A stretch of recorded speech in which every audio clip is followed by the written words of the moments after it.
नमस्कार, स्वागत है आपका यूट्यूब चैनल छत्तीसगढ़ टुडे में।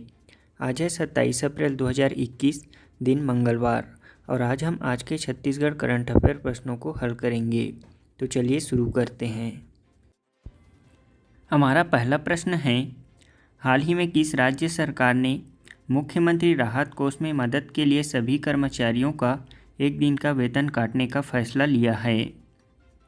इसका आंसर है ऑप्शन डी, छत्तीसगढ़। छत्तीसगढ़ सरकार ने मुख्यमंत्री राहत कोष में मदद के लिए सभी कर्मचारियों के एक दिन का वेतन काटने का फैसला लिया है।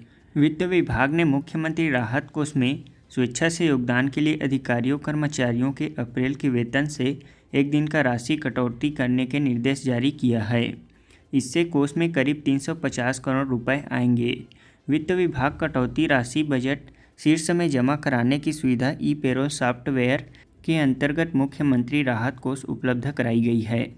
परिपत्र में कहा गया है कि एक दिन की कटौती के साथ वेतन देयक तैयार कर कोषालय में प्रस्तुत करने का उत्तरदायित्व संबंधित कार्यालय प्रमुख आहरण एवं संवितरण अधिकारी का होगा। वहीं वित्त के आदेश पर छत्तीसगढ़ टीचर्स एसोसिएशन ने असहमति जताई है, जबकि वित्त के आदेश में कुछ संगठनों ने सहमति का उल्लेख किया है।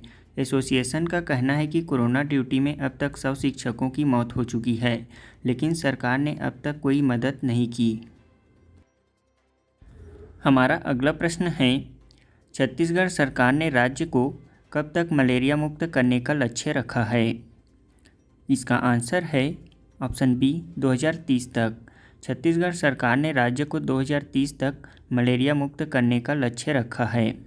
छत्तीसगढ़ सरकार ने मलेरिया दिवस के अवसर पर इस साल इसे वर्ष 2030 तक छत्तीसगढ़ को मलेरिया मुक्त करने के लिए हम सब मिलकर काम करेंगे की थीम पर मनाया जा रहा है। राज्य सरकार द्वारा दावा है कि 5 वर्षों में ही छत्तीसगढ़ में मलेरिया के मामलों में 75% की कमी आई है। केंद्र सरकार ने 2015 को आधार मानते हुए 2020 तक प्रदेश से मलेरिया के मामलों में 50% कमी लाने का लक्ष्य रखा था। राज्य शासन की लगातार कोशिशों से 2015 की तुलना में 2020 में इसे 74.69% की कमी आई है। स्वास्थ्य विभाग द्वारा मलेरिया उन्मूलन के लिए किए जा रहे प्रयासों से मलेरिया वार्षिक परजीवी सूचकांक API में भी खासी गिरावट आई है। हमारा अगला प्रश्न है, केंद्र सरकार ने छत्तीसगढ़ के कितने जिलों में मेडिकल ऑक्सीजन प्लांट लगाने का निर्णय लिया है? इसका आंसर है ऑप्शन ए, 14। केंद्र सरकार ने छत्तीसगढ़ के 14 जिलों में मेडिकल ऑक्सीजन प्लांट लगाने का निर्णय लिया है। बढ़ते कोरोना वायरस संक्रमण की वजह से ऑक्सीजन संकट को देखते हुए केंद्र सरकार की तरफ से बस्तर, बीजापुर, बिलासपुर, दंतेवाड़ा, धमतरी, दुर्ग, जशपुर, कांकेर, कोरबा, कोरिया, महासमुंद, रायगढ़, रायपुर और राजनांदगांव जिलों में ऑक्सीजन प्लांट लगाया जाएगा। प्लांट में लगने वाले पैसे का भुगतान PM केयर फंड से किया जाएगा। धन आवंटन के लिए सरकार की तरफ से सैद्धांतिक मंजूरी भी दे दी गई है। इस संयंत्र को प्रधानमंत्री नरेंद्र मोदी की तरफ से जल्द शुरू करने का निर्देश दिया गया है। इन संयंत्रों के लगने से जिला स्तर पर ऑक्सीजन की उपलब्धता सुनिश्चित करने में काफ़ी मदद मिलेगी। यह संयंत्र जिला मुख्यालयों पर चिन्हित सरकारी अस्पतालों में स्थापित किए जाएंगे।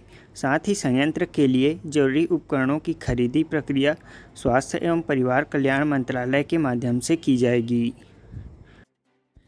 हमारा अगला प्रश्न है, हाल ही में किसने हिमालय श्रेणी स्थित अन्नपूर्णा पर्वत पर फतह हासिल करने वाली पहली भारतीय महिला बनी है? इसका आंसर है ऑप्शन बी, प्रियंका मोहिते। प्रियंका मोहिते ने हिमालय श्रेणी स्थित अन्नपूर्णा पर्वत पर फतह हासिल करने वाली पहली भारतीय महिला बनी हैं। वह महाराष्ट्र सतारा की रहने वाली हैं।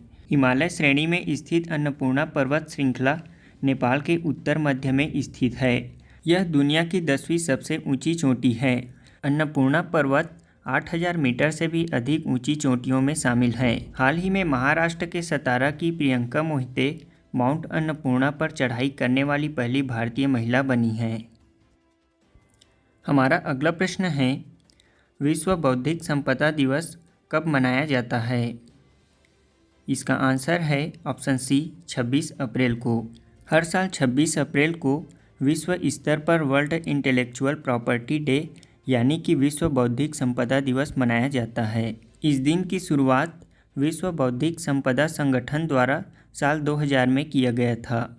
यह दुनिया भर में नवाचार और रचनात्मकता को बढ़ावा देने में बौद्धिक संपदा अधिकारों, पेटेंट, कॉपीराइट, ट्रेडमार्क और डिजाइन की भूमिका के बारे में जागरूकता फैलाने और रोजमर्रा के जीवन पर रचनाकारों द्वारा समाज के विकास में किए गए योगदान को बढ़ावा देने के लिए की गई थी। विश्व बौद्धिक दिवस 2021 का थीम था intellectual property and small business talking big ideas to market.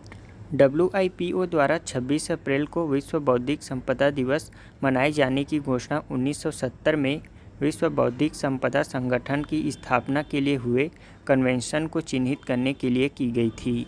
इसके अलावा इन विकल्पों में 7 अप्रैल को विश्व स्वास्थ्य दिवस, 14 अप्रैल को बाबा अंबेडकर की जयंती, 21 अप्रैल को सिविल सेवा दिवस, 22 अप्रैल को पृथ्वी दिवस, 24 अप्रैल को राष्ट्रीय पंचायती राज दिवस और 25 अप्रैल को विश्व मलेरिया दिवस के रूप में मनाया जाता है। हमारा पहला प्रश्न है, छत्तीसगढ़ के इस चालू वित्त वर्ष में कितने मानक बोरा तेंदुपत्ता के संग्रहण का लक्ष्य रखा गया है? इसका आंसर है ऑप्शन बी 16.71 लाख। हमारा अगला प्रश्न है, मुख्यमंत्री भूपेश बघेल ने राज्य के किस एयरपोर्ट को अंतर्राष्ट्रीय एयरपोर्ट के रूप में अपग्रेड करने के लिए केंद्र सरकार से अनुरोध किया है? इसका आंसर है option C Swami Vivekananda airport को। हमारा अगला प्रश्न है, छत्तीसगढ़ राज्य औषधीय पादप बोर्ड द्वारा राज्य में कितने हर्बल गार्डन स्थापित किए गए हैं? इसका आंसर है ऑप्शन ए 14। हमारा अगला प्रश्न है, हाल ही में नेल्सन मंडेला विश्व मानवतावादी पुरस्कार 2021 किसने प्राप्त किया है? इसका आंसर है ऑप्शन ए रुमाना सिन्हा सहगल ने। हमारा अगला प्रश्न है, चीन के dream project belt and road परियोजना के समझौते को किस देश ने रद्द कर दिया है? इसका आंसर है ऑप्शन सी ऑस्ट्रेलिया ने।